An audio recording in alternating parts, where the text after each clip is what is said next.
नमस्कार फ्रेंड, मैं विजयलक्ष्मी अपने चैनल में आपका स्वागत करती हूँ। आशा करती हूँ आप अच्छे होंगे, स्वस्थ होंगे, मस्त होंगे और अपना काम मन लगाकर कर रहे होंगे। फ्रेंड्स, किसी शायर ने कहा है, सुरखरू होता है इंसान ठोकरें खाने के बाद, रंग लाती है हिना पत्थर पे घिस जाने के बाद। सेम ऐसी हमारी भी ज़िंदगी है। जब तक ठोकर नहीं लगेगी तब तक बुद्धि नहीं आएगी।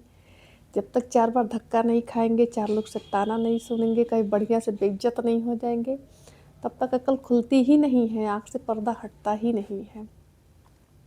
और ये ज़िंदगी में ज़रूरी होता है, आपको भ्रम से बाहर लाने के लिए, आपको नींद से जगाने के लिए, आपको आपकी वास्तविक स्थिति दिखाने के लिए।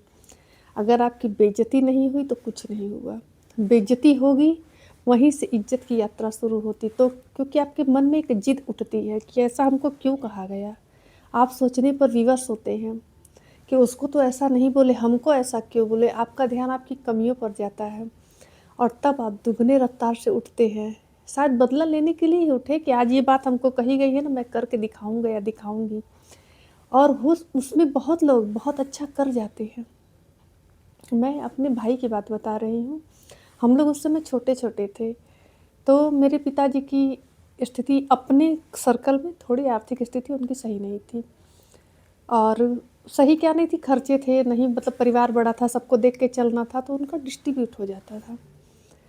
तो मेरा भाई अभी 11th में पढ़ रहा था, हम लोग अपने मामा के यहाँ गए हुए थे।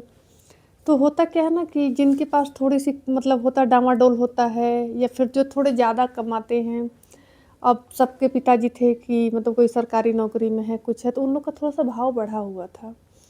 तो वो लोग हम लोगों को थोड़ा हेय दृष्टि से देखते ही थे, उन लोग को लगता था ये लोग लाइफ़ में कुछ कर नहीं पाएँगे। तो मेरे भाई का मन था कि मैं कुछ बड़ा करूँगा लाइफ में। अभी वो 11th में था तभी उसके मन में चीज़ें उठ रही थीं। लेकिन किसी ने मेरे नाना जी को सिखा दिया।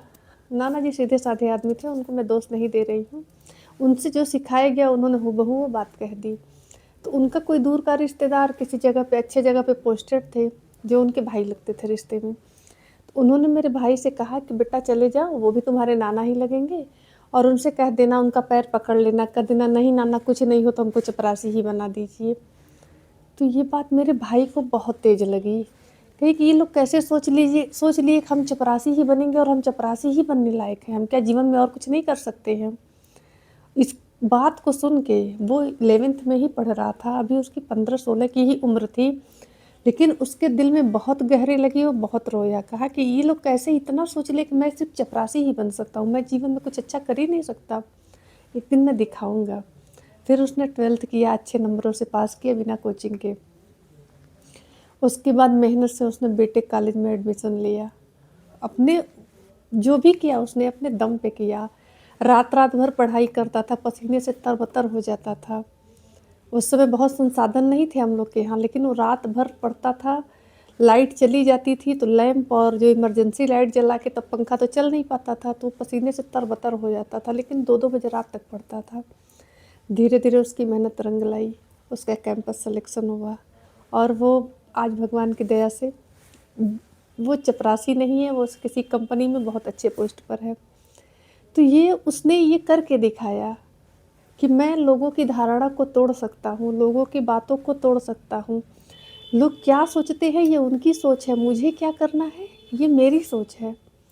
तो जब ठोकर अगर उस दिन उसको ताना नहीं दिया गया होता, वो बात उससे कही नहीं गई होती, शायद वो नींद में रहता और अगर वो देर से जगता तो बहुत देर हो जाती। लेकिन उसको जल्दी ताना दे दिया गया और वो जल्दी नींद से जाग गया। यही बात मैं आपसे कहना चाहती हूँ कि आपसे अगर कोई कड़वा बोलता है, आपको आपकी जगह दिखाता, तुरंत उठ जाइए जगह बदलने के लिए और मन ही मन उस आदमी का धन्यवाद दीजिए कि शुक्रिया आपने हमें बता दिया कि मेरी ये जगह है, लेकिन ये जगह नहीं है, मुझे और अच्छी जगह जाना है। आपका मैं कोटि-कोटि धन्यवाद करता हूँ। किसी के लिए अपने मन में मैल मत रखिए। अगर कोई आपका निंदा करता है, आपकी बेइज़्ज़ती करता है, तो मुँह पे कुछ कहिए ना कहिए, मन से उसको धन्यवाद दीजिए कि धन्यवाद मुझे नींद से जगाने के लिए और मुझे एक प्रेरणा देने के लिए कि मैं इस बेइज़्ज़ती से ऊपर कुछ और पा सकता हूँ। अगर ये बेइज़्ज़त ना करेंगे, वो सम्मान सम्मान और चापलूसी तो ज़हर है। अगर आपकी कोई तारीफ़ कर रहा है, कोई बेमतलब का सम्मान दे रहा है, तो वो तो ज़हर है, वो धीरे-धीरे स्लो पॉइज़न का काम करेगा, वो ख़त्म कर देगा। अगर आपसे कोई कह रहा है कि आप बहुत सुंदर हैं, बहुत अच्छे हैं, बहुत मेहनती हैं, लाइफ़ में बहुत करेंगे, तो थोड़ी देर के लिए चीज़ें अच्छी तो लगती हैं, लेकिन अगर ये चीज़ें बार-बार हो रही हैं, तब ये चापलूसी की श्रेणी में आ जाती है। इसका मतलब है कि वो आदमी आपको चाहता है कि आप वहीं रहें, वो आपको जगाना नहीं चाहता है। तभी तो कहे हैं कि निंदक नियरे राखिए आँगन कुटी छवाए, बिन साबुन सब पानी बिना निर्मल करे सुभाए। तो निंदक ही सबसे बड़ा जो होता है ना, आपका मार्गदर्शक है। उसने निंदा करके आपकी जगह बता दी। तो लाइफ में कभी भी रिजेक्शन से ना डरिए, ज़रूरी है। जब रिजेक्शन होगा तभी आपका सिलेक्शन होगा। जब तक रिजेक्ट नहीं होंगे तब तक सेलेक्ट भी नहीं होंगे। और बहुत कम लोग होते हैं जो पहली बार में ही सेलेक्ट हो जाते हैं। मेरे एक सर कहते थे कि अगर पहली बार में ही कोई बहुत अच्छा फेयर लिख के ला रहा है तो पूरी संभावना है कि उसने नकल की होगी। और अगर जो अपनी मेहनत से लिख के लाएगा तो पहली बार में उसमें बहुत सारी गलतियाँ मिलेंगी। तो शुरुआत से ना डरिए, फेलियर से भी ना डरिए, ठोकर से भी ना डरिए। ठोकर ज़रूरी होता है लाइफ में। मुझे भी पहले लगता था कि मैंने लाइफ में बहुत दुख झेले, बहुत संघर्ष किया, लेकिन अब अच्छा लगता है कि ठीक है, मुझे संघर्ष मिला, मैंने लाइफ में स्ट्रगल किया, तो मैं अब चीज़ों को जान गई हूँ कि लाइफ में संघर्ष करना कैसे। अब मुझे डर नहीं लगता है, कर लेंगे संघर्ष, क्योंकि आदत पड़ चुकी है।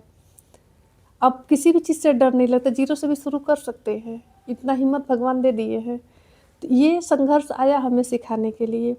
शायद लाइफ में नहीं आता तो आज कमज़ोर बन के ही रह जाते, डरते रहते क्या करेंगे, कैसे करेंगे, लेकिन अब करने का तरीका पता चल गया है। तो संघर्ष है, कोई बात नहीं, तरीका तो पता है ना, निकल जाएंगे। कुएं में गिरने से डर नहीं लगता है, डर लगता है तब जब हमको तैरने नहीं आता है।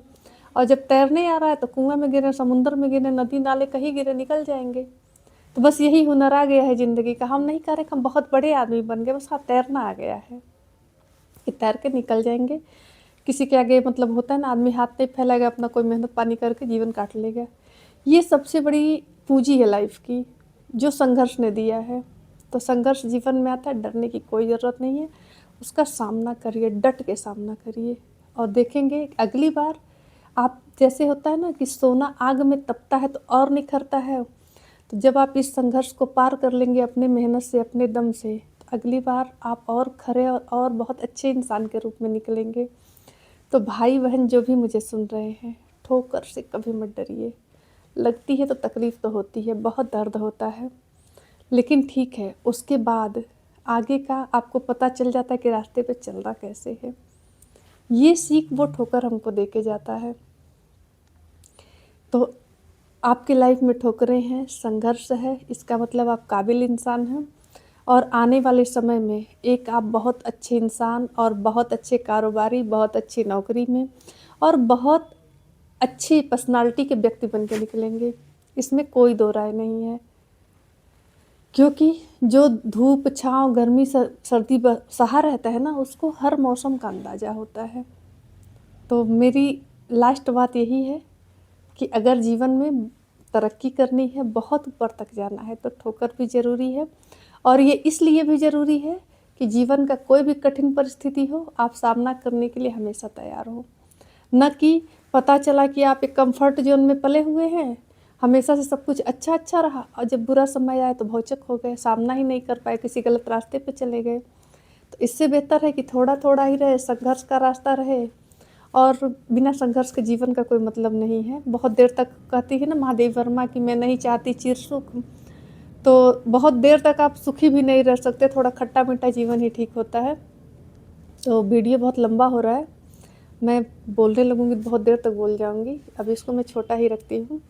कैसा लगा इसको बताइएगा ज़रूर, अच्छा लगेगा तो लाइक कर दीजिएगा, कमेंट भी किया करिए, मुझे अच्छा लगता है। मिलते हैं अगले वीडियो में, तब तक के लिए नमस्कार।